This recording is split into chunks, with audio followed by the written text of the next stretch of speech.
اچھا، ایک تصوراتی صورتحال پر ذرا غور کرتے ہیں۔ فرض کریں کہ دو لوگ مل کر اپنا ایک خوابوں کا گھر بناتے ہیں۔ صحیح۔ اب ہوتا یہ ہے کہ ایک شخص بازار جاتا ہے، اینٹیں اور سیمنٹ وغیرہ خرید کر لاتا ہے، اور جو دوسرا شخص ہے وہ اس گھر کا نقشہ بناتا ہے، روزانہ کی بنیاد پر اس کی صفائی اور دیکھ بھال کرتا ہے۔ مطلب وہ اس کو در حقیقت رہنے کے قابل بناتا ہے نا؟ بالکل بالکل یہی بات ہے۔ اب ہوتا کیا ہے کہ کئی سال گزر جاتے ہیں، اور جب ملکیت کی بات آتی ہے تو پتہ چلتا ہے کہ قانونی کاغذات تو صرف اسی کے نام ہے جس نے اینٹیں خریدی تھیں۔ ارے تو جس شخص نے اس ڈھانچے کو ایک گھر میں تبدیل کیا، اس کے پاس قانونی طور پر کچھ بھی نہیں؟ ہاں بالکل کچھ بھی نہیں۔ اب دیکھیں، بظاہر یہ ہمیں ایک فرضی کہانی لگتی ہے، لیکن اصل میں بالکل اسی نوعیت کا ایک بہت ہی حقیقی اور انتہائی اہم قانونی تنازع حال ہی میں سامنے آیا ہے۔ اچھا، تو کیا اسلام آباد ہائی کورٹ والے کیس کی بات کر رہی ہیں آپ؟ جی ہاں بالکل۔ آج کے اس تفصیلی جائزے میں ہم دراصل 28 صفحات پر مشتمل ایک ایسے ہی عدالتی فیصلے کی گہرائی میں جائیں گے، اور میں بتاؤں، اس فیصلے نے پاکستان میں خاندانی قوانین، ملکیت اور شادی کے بنیادی تصور کو بالکل جڑ سے ہلا کر رکھ دیا ہے۔ واقعی، اور اس فیصلے کی اہمیت کا اندازہ اس بات سے بھی لگایا جا سکتا ہے کہ یہ محض چند قانونی شقوں کی کوئی روایتی تشریح نہیں ہے، بلکہ اس بات کا تعین کر رہا ہے کہ قانون کی نظر میں ایک گھریلو خاتون کی جو خاموش محنت ہے، اس کی اصل قیمت کیا ہے۔ صحیح۔ تو ہم جن عدالتی دستاویزات کا جائزہ لے رہے ہیں، ان کا مرکز عمارہ وقاص بمقابلہ محمد وقاص رشید نامی مقدمہ ہے۔ بالکل، اور اس کیس نے پہلی بار پاکستان میں میٹریمونیل پراپرٹی یعنی ازدواجی جائیداد کے تصور کو اتنی تفصیل سے واضح کیا ہے۔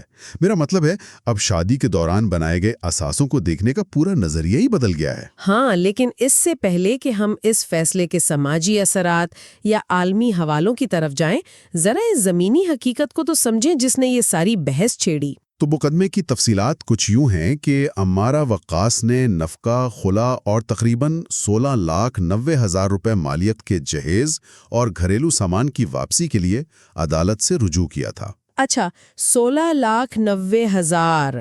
تو جب یہ معاملہ ٹرائل کورٹ میں گیا تو انہوں نے کیا فیصلہ دیا؟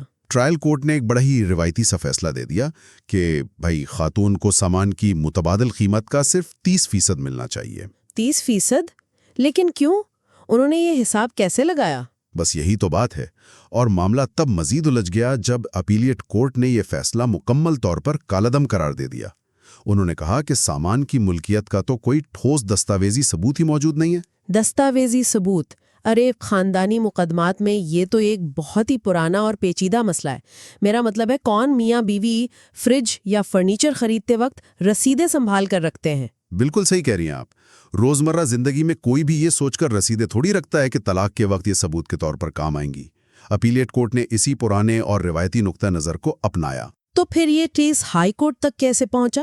اصل موڑ تب آیا جب اسلام آباد ہائی کورٹ کے جسٹس محسن اختر کیانی نے اس پورے معاملے کو سنا۔ انہوں نے اس کو ایک بالکل نئے زاویے سے دیکھا اور نچلی عدالتوں کے فیصلوں کو اٹھا کر مسترد کر دیا۔ وہ نیا زاویہ واقعی بہت توجہ طلب تھا۔ میں پڑھ رہی تھی کہ عدالت نے اس بار رسیدوں کے بجائے ان شواہد کو بنیاد بنایا جو عام طور پر نظر انداز کر دیے جاتے ہیں۔ ہاں، جیسے عدالت نے شوہر کے اپنے حلف نامے کو ہی بطور ثبوت تسلیم کر لیا، کیونکہ اس نے خود مانا تھا کہ ہاں، گھر میں اے سی، فریج اور دیگر لگژری اشیاء موجود ہیں۔ کیا بات ہے! اور صرف یہی نہیں، عدالت نے بیوی کی تنخواہ کی سلپس کو بھی ایک بہت اہم ثبوت مانا۔ وہ سلپس باقاعدہ ظاہر کر رہی تھیں کہ بیوی کی تنخواہ مشترکہ گھریلو اخراجات میں استعمال ہو رہی تھی۔ اور پتہ ہے، اسی بنیاد پر اس فیصلے میں ایک سوزوکی کلٹس گاڑی کی مثال بہت زیادہ اہمیت اختیار کر گئی۔ ہاں، وہ سوزوکی کلٹس، وہ تو شوہر کے نام پہ رجسٹرڈ تھی نا؟ جی بالکل۔ سرکاری کاغذات میں گاڑی قانونی طور پر شوہر کے نام پر ہی رجسٹرڈ تھی۔ روایتی قانون کے تحت تو بات یہیں ختم ہو جاتی ہے کہ جس کے نام پر ایکسائز کے کاغذات ہیں، گاڑی اسی کی ہے۔ تو پھر ہائی کورٹ نے اسے میٹریمونیل پراپرٹی کیسے قرار دے دیا؟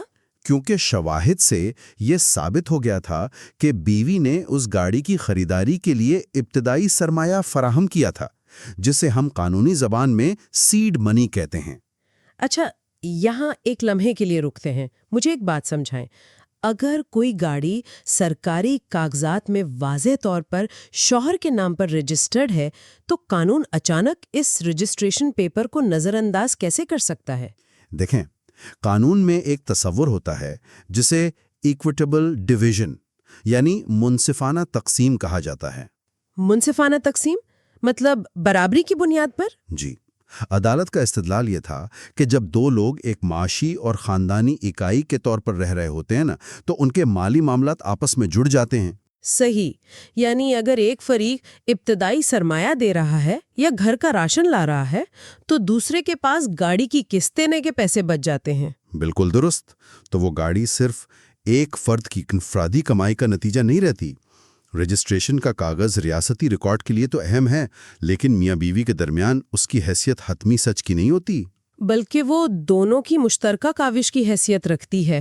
اس کا مطلب تو یہ ہوا کہ سوزوکی کلٹس کا یہ فیصلہ محض ایک گاڑی کی ملکیت کا تنازع نہیں رہا، بلکہ اس نے تو پاکستانی عدالتوں میں شادی کی تعریف کو ہی تبدیل کر دیا ہے۔ 100%۔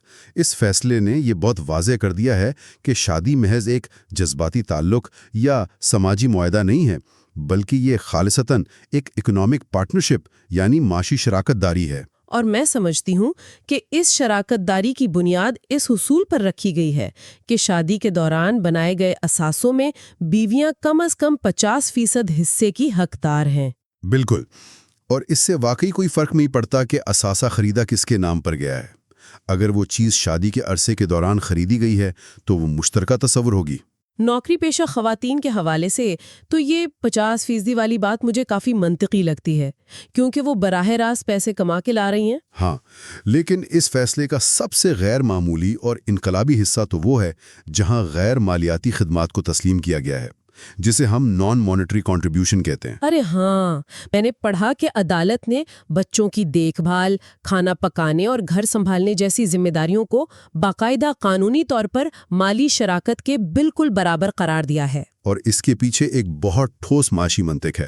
دیکھیں، عدالت نے یہ نقطہ اجاگر کیا ہے کہ جب ایک گھریلو خاتون گھر کا پورا نظام اور بچوں کی پرورش اپنے کندھوں پر اٹھاتی ہے تو وہ دراصل کیا کر رہی ہوتی ہے؟ وہ شوہر کے لیے وقت اور ذہنی سکون فراہم کر رہی ہوتی ہے نا؟ بالکل، وہی سکون جو اسے اپنے کیریئر میں آگے بڑھنے کے لیے درکار ہوتا ہے۔ فرض کریں اگر بیوی یہ خدمات دینا بند کر دے، ہاں، تو پھر تو شوہر کو خود روزانہ گھر کی صفائی، بچوں کی سکولنگ اور دیگر گھریلو کام کرنے پڑیں گے۔ اور پھر اس کے لیے اس رفتار سے معاشی ترقی کرنا اور اتنے اثاثے بنانا تقریباً ناممکن ہو جائے گا۔ اس لیے عدالت کا ماننا ہے کہ بیوی کی اس گھریلو مشقت کی ایک باقاعدہ معاشی قدر ہے۔ اس کو اگر ہم کارپوریٹ دنیا کی کسی مثال سے سمجھیں تو بات جلدی سمجھ آ جائے گی۔ یہ بالکل ایسا ہی ہے جیسے کسی کمپنی میں ایک آپریشنز مینیجر کام کر رہا ہو۔ کیا زبردست مثال دیا آپ نے۔ بالکل، آپریشنز مینیجر خود تو باہر جا کر سیلز نہیں کرتا نا۔ ہاں، وہ کلائنٹس نہیں لاتا، لیکن وہ اندرونی معاملات کو اس طرح چلاتا ہے کہ جو سیلز ٹیم ہے وہ اپنا کام سکون سے کر سکے۔ تو کوئی بھی کمپنی اپنے آپریشنز مینیجر کو سالانہ منافع میں حصہ دینے سے یہ کہہ کر انکار نہیں کر سکتی کہ اس نے براہ راست پیسے نہیں کمائے۔ بالکل صحیح کہا۔ ایک گھریلو خاتون کا کردار تو بالکل اسی آپریشنز مینیجر کی طرح ہے جس کے بغیر پورا گھر کا انفراسٹرکچر ہی بیٹھ جائے۔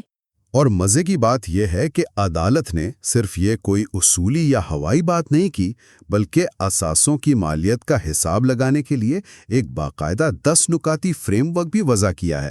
10 نکاتی فریم ورک؟ اس میں کیا شامل ہے؟ یہ فریم ورک بتاتا ہے کہ استعمال شدہ سامان مثلاً پرانا فرنیچر یا الیکٹرانکس کی موجودہ قیمت کیسے طے کی جائے گی۔ اس میں مارکیٹ کی گراوٹ، جسے ڈپریشیشن کہتے ہیں، اور مہنگائی کے اثرات کو شامل کیا گیا ہے۔ اور میں حیران ہوئی جب میں نے دیکھا کہ اس میں جذباتی لگاؤ یا سینٹیمنٹل ویلیو کو بھی شامل کیا گیا ہے۔ مطلب جذباتی لگاؤ کی قیمت کا تعین کرنا تو بہت مشکل کام ہے۔ واقعی مشکل ہے، لیکن عدالت نے مارکیٹ ویلیو جانچنے کے لیے ایک اور بہت جدید طریقہ اپنایا ہے۔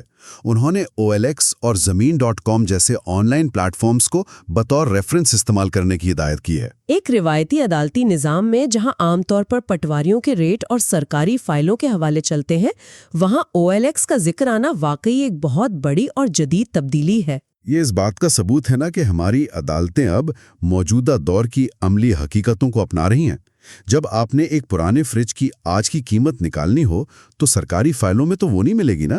ظاہر ہے OLX یا زمین.com وہ پلیٹ فارمز ہیں جو حقیقی مارکیٹ کی عکاسی کرتے ہیں۔ اور عدالت کا یہ عملی طریقہ کار اس بات کو یقینی بناتا ہے کہ خاتون کو جو مالی معاوضہ ملے وہ آج کی مارکیٹ کے حساب سے ہو، نہ کہ 10 سال پرانی قیمت خرید کے حساب سے۔ اچھا، اب یہاں سے نا ایک بہت دلچسپ پہلو سامنے آتا ہے۔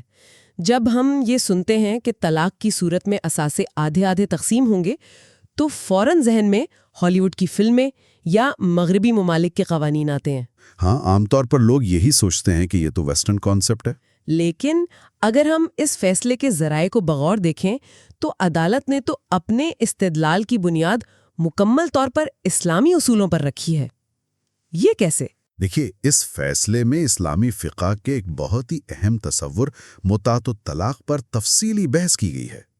متعۃ الطلاق کا مطلب ہے مطلقہ عورت کے لیے مالی فراہمی۔ صحیح۔ عام طور پر ہمارے ہاں تو طلاق کے بعد صرف عدت کے اخراجات یا حق مہر کی ادائیگی پر بات ختم ہو جاتی ہے نا؟ بالکل، لیکن عدالت نے باقاعدہ سورۃ البقرہ اور سورۃ الاحزاب کی ان آیات کا حوالہ دیا ہے جو واضح طور پر ہدایت کرتی ہیں کہ طلاق کے وقت عورت کو مناسب مالی زادرہ دیا جائے اور اسے احسان کے ساتھ رخصت کیا جائے۔ مطلب یہ محض ایک اخلاقی مشورہ نہیں ہے، بلکہ طلاق کے بعد عورت کو مالی بحران سے بچانے کا ایک پورا قانونی فریم ورک ہے۔ اور صرف قرآنی آیات ہی نہیں بلکہ عدالت نے دوسرے اسلامی ممالک کی نظائر بھی پیش کی ہیں، جیسے ملیشیا اور انڈونیشیا کی مثالیں۔ یہ بہت اہم ہے کیونکہ ہم اکثر یہ سوچتے ہیں کہ شاید یہ جدید تصورات اسلام سے متصادم ہیں، لیکن ملیشیا میں تو خاندانی قوانین کے تحت طلاق کی صورت میں مشترکہ اثاثے باقاعدہ تقسیم کیے جاتے ہیں۔ جی، ملیشیا میں اسے ہارتا سپننگار کہا جاتا ہے، جس کا مطلب ہی شادی کے دوران مشترکہ طور پر حاصل کی گئی جائیداد ہے۔ انڈونیشیا میں بھی اسی سے ملتا جلتا قانون موجود ہے۔ تو یہ مثالیں تو ثابت کرتی ہیں کہ اسلامی فریم ورک کے اندر رہتے ہوئے اثاثوں کی منصفانہ تقسیم بالکل ممکن ہے۔ اور اس کے ساتھ ساتھ فیصلے میں برطانیہ کے مشہور کیس وائٹ بمقابلہ وائٹ کا بھی حوالہ دیا گیا ہے، جس نے شادی کو برابری کی شراکت قرار دیا تھا۔ اچھا، اور میں نے یہ بھی پڑھا کہ بین الاقوامی قانون CEDAW جو خواتین کے خلاف امتیازی سلوک کو روکنے کی بات کرتا ہے، اس کا بھی ذکر کیا گیا تھا۔ بالکل، تو آپ دیکھیں کہ عدالت کس طرح مختلف حوالوں کو ایک ساتھ ملا رہی ہے۔ ہاں، اور یہ کتنا حیران کن ہے کہ عدالت ایک طرف 7ویں صدی کے اسلامی حوالوں کی بات کر رہی ہے اور دوسری طرف جدید بین الاقوامی گائیڈ لائنز اور برطانوی عدالتوں کا حوالہ دے رہی ہے۔ اور مزے کی بات یہ ہے کہ یہ دونوں بظاہر مختلف راستے بالکل ایک ہی نتیجے پر پہنچ رہے ہیں کہ خاتون کا 50% حق بنتا ہے۔ تو یہ ملاپ آخر کیسے ممکن ہوا؟ مطلب روایتی اور جدید کا یہ امتزاج۔ اسلامی قانون میں اس ارتقائی عمل کو ہم اجتہاد کہتے ہیں۔ اجتہاد دراصل وقت اور حالات کی تبدیلی کے ساتھ پیدا ہونے والے نئے مسائل کا اسلامی اصولوں کے دائرے میں رہ کر حل نکالنے کا نام ہے۔ یعنی صدیوں پہلے شادی کا خاندانی ڈھانچہ مختلف تھا، تب مرد کا کردار مکمل طور پر ایک محافظ اور کفیل کا تھا، اور عورت کی معاشی ضروریات خاندان کے مردوں کی ذمہ داری سمجھی جاتی تھیں۔ لیکن آج 21ویں صدی میں تو معاشی دباؤ بہت بڑھ چکا ہے نا۔ ظاہر ہے اب شادیاں ایک ساتھی یا کلیگ جیسی شراکت داری بن چکی ہیں، جہاں دونوں فریق کسی نہ کسی صورت میں گھر چلانے کا بوجھ اٹھا رہے ہیں۔ تو جب حالات اور مسائل جدید ہیں تو قانون کو بھی اجتہاد کے ذریعے اسی سطح پر آنا پڑتا ہے تاکہ انصاف کا جو اصل مقصد ہے وہ فوت نہ ہو۔ یہ سب نظریاتی اور قانونی حد تک تو بہت ہی شاندار لگتا ہے۔ عدالت نے ایک انتہائی ترقی پسند فیصلہ دے دیا ہے، لیکن اصل سوال تو اس کے نفاذ کا ہے۔ پریکٹیکل امپلیمنٹیشن کی بات کر رہی ہیں آپ؟ جی بالکل، ہم ایک ایسے روایتی معاشرے میں رہتے ہیں جہاں خواتین کو وراثت میں حصہ دیتے وقت بھی ہزار ہیلے بہانے تراشے جاتے ہیں۔ وہاں ایک عدالتی فیصلے کو عملی شکل کیسے پہنائی جائے گی؟ جسٹس کیانی اس زمینی حقیقت سے بخوبی آگاہ تھے، اسی لیے انہوں نے صرف فیصلہ سنا کر بات ختم نہیں کی، بلکہ مستقبل کے لیے کچھ ٹھوس سٹرکچرل تبدیلیوں کی تجاویز بھی دی ہیں۔ اچھا، وہ کیا تجاویز ہیں؟ ان میں سب سے اہم تجویز تو نکاح نامے میں اصلاحات کی ہے۔ انہوں نے سفارش کی ہے کہ نکاح نامے میں باقاعدہ ایک نیا کالم شامل کیا جائے۔ نیا کالم؟ وہ کس حوالے سے ہوگا؟ تاکہ شادی کے وقت ہی جوڑے آپس میں یہ طے کر سکیں کہ خدا نخواستہ طلاق یا موت کی صورت میں شادی کے دوران بنائے گئے اثاثے برابر تقسیم ہوں گے۔ لیکن ہمارے معاشرے کا مزاج تو آپ کو پتہ ہی ہے۔ نکاح نامے کا جو موجودہ کالم 18 ہے، جس میں بیوی کو طلاق کا حق تفویض کرنے کی بات کی گئی ہے، اس پر بھی تو شادی کے وقت لکیر پھیر دی جاتی ہے کہ یہ بدشگونی ہے۔ ہاں وہ تو ہے، لوگ کہتے ہیں شادی کے وقت طلاق کی باتیں نہ کرو۔ تو پھر ایک نیا کالم شامل کرنے سے اچانک سب کچھ کیسے بدل جائے گا؟ کوئی اسے بھرے گا ہی نہیں۔ آپ کا یہ نقطہ بالکل درست ہے، معاشرتی رویے راتوں رات نہیں بدلتے۔ اسی لیے عدالت نے موجودہ کالم 18 کے حوالے سے بھی شعور بیدار کرنے پر بہت زور دیا ہے۔ ہاں، اس کالم کو عام طور پر خالی چھوڑ دیا جاتا ہے، حالانکہ قانون کے مطابق اس میں نفقہ، الگ رہائش، کام کرنے کے حق اور جیب خرچ جیسی شرائط لکھی جا سکتی ہیں۔ جی، تو عدالت کا ماننا ہے کہ اگر ان حقوق کو قانونی دستاویز کا باقاعدہ حصہ بنا دیا جائے اور لوگوں کو ایجوکیٹ کیا جائے تو وقت کے ساتھ سماجی رویوں میں بھی تبدیلی ضرور آئے گی۔ کیا انہوں نے وفاقی حکومت کو بھی کوئی ہدایت دی ہے اس حوالے سے؟ بالکل، وفاقی حکومت پر زور دیا گیا ہے کہ وہ مسلم فیملی لاز آرڈیننس 1961 میں باقاعدہ ترمیم کر کے اسے قانون کا حصہ بنائے اور ازدواجی حقوق کو اسکول اور کالج کے نصاب میں بھی شامل کیا جائے۔ لیکن پارلیمنٹ سے قانون سازی کروانا، اور وہ بھی ایسے موضوع پر جو صدیوں پرانی مردانہ مالی اجارہ داری کو براہ راست چیلنج کر رہا ہو، یہ تو کوئی آسان کام نہیں ہوگا۔ نہیں، بالکل آسان نہیں ہے، اور یہی وجہ ہے کہ اس فیصلے نے معاشرے میں ایک بہت بڑے پینڈورا باکس کو کھول دیا ہے۔ واقعی اس فیصلے کے سامنے آتے ہی ایک زبردست مزاحمت اور بحث شروع ہو چکی ہے۔ ہم ذرا ان سماجی اور ثقافتی تنقیدوں کا بھی تو جائزہ لینا۔ ضرور۔ اگر ہم غیر جانبدارانہ طور پر اس بحث کو دیکھیں تو حمایت کرنے والوں کا موقف تو بہت سیدھا سا ہے۔ ان کے نزدیک یہ قانون ان لاتعداد خواتین کو بے گھری اور استحصال سے بچائے گا۔ ہاں، وہ خواتین جو اپنی پوری زندگی محض گھر سنبھالنے کے لیے اپنا کیریئر قربان کر دیتی ہیں، اور پھر طلاق کی صورت میں انہیں خالی ہاتھ گھر سے نکال دیا جاتا ہے۔ بالکل، لیکن ناقدین کا موقف بھی اپنی جگہ اہمیت رکھتا ہے۔ مثال کے طور پر معروف اسکالر ڈاکٹر ساجد حمید نے اس پر جو تنقید کی ہے وہ بہت گہری ہے۔ انہوں نے کیا کہا اس بارے میں؟